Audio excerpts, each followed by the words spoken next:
Okay, hear me out. What if you took Tony Hawk Pro Skater, and then we're gonna mix in a bit of Devil May Cry's crazy combat, and add a pinch of Doom's over-the-top crazy enemies, and finish it off with a dash of Dark Souls challenge. You might be asking yourself, there's no way there's a game like that. But listen, with all these powers combined, we would create Helskate. That's right, one part arcade skateboarding game, one part demon slaying action. But here's the question, what is Helskate? You get to grind, perform tricks, and chain combos to power up your attacks and slay monsters in this vibrant, wacky world. It's super fun and super addictive, and it will have you coming back over and over for the over-the-top combat and crazy tricks. Not to mention, the main character is super cool and giving off some serious one-winged angel vibes. I'm looking at you, Sephiroth. Alright, let's talk about gameplay. Helskate combines classic arcade-style skating with some bloody fast-paced combat. You perform tricks to power up your attacks, and the more stylish you are, the more powerful you become. The controls feel very familiar, and the trick system feels right at home for those of you who grew up on arcade skating games just like me. Each run cycles you through unique generated skate levels that make every start feel fresh.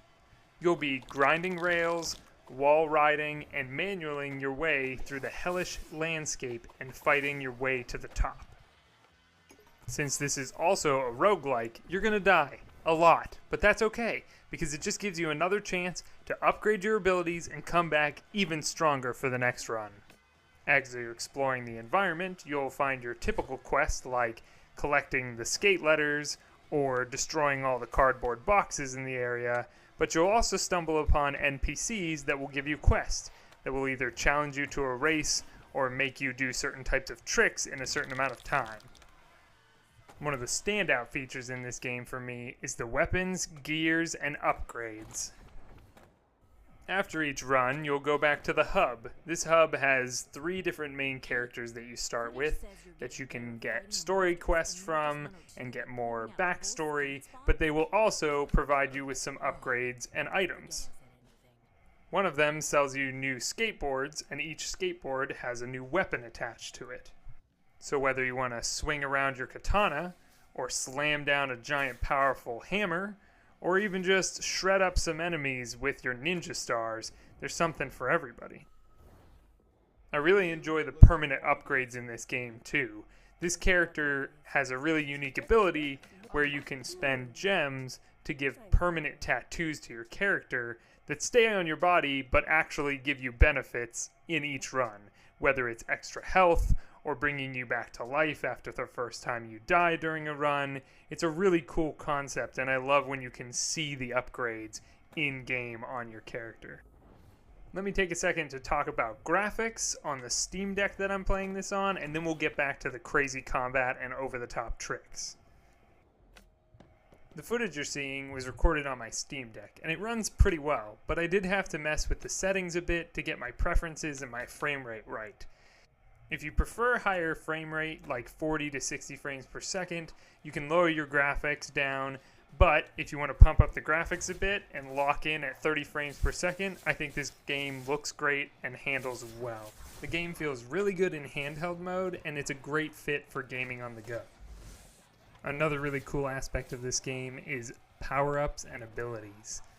During each run, you'll find places that you can add stickers to your skateboard that give you either boost to your tricks or different active abilities.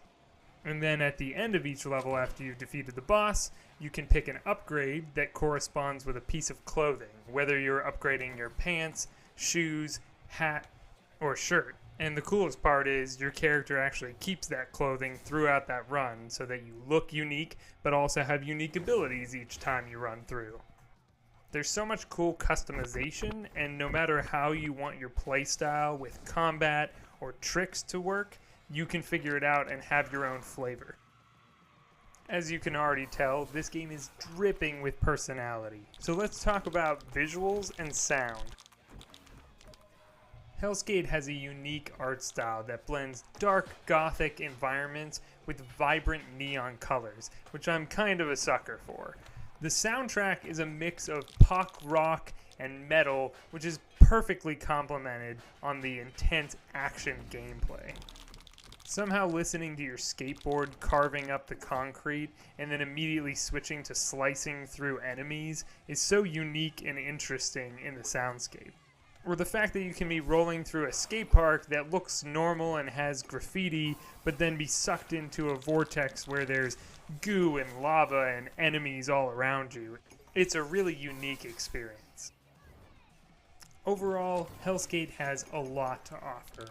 I'm just getting started and scratching the surface of all the upgrades, combos, tricks that you can learn and master. I'll leave a link down in the description because this is out on Steam right now if you want to check it out.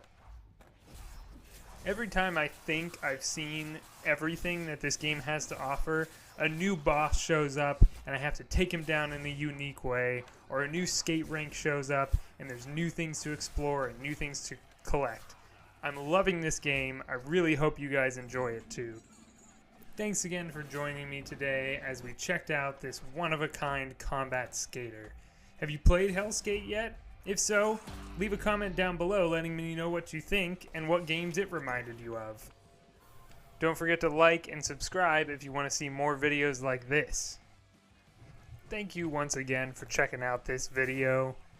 And once again, this was Runny Eggs Gaming, and I'll see you on the other side of the sunny side.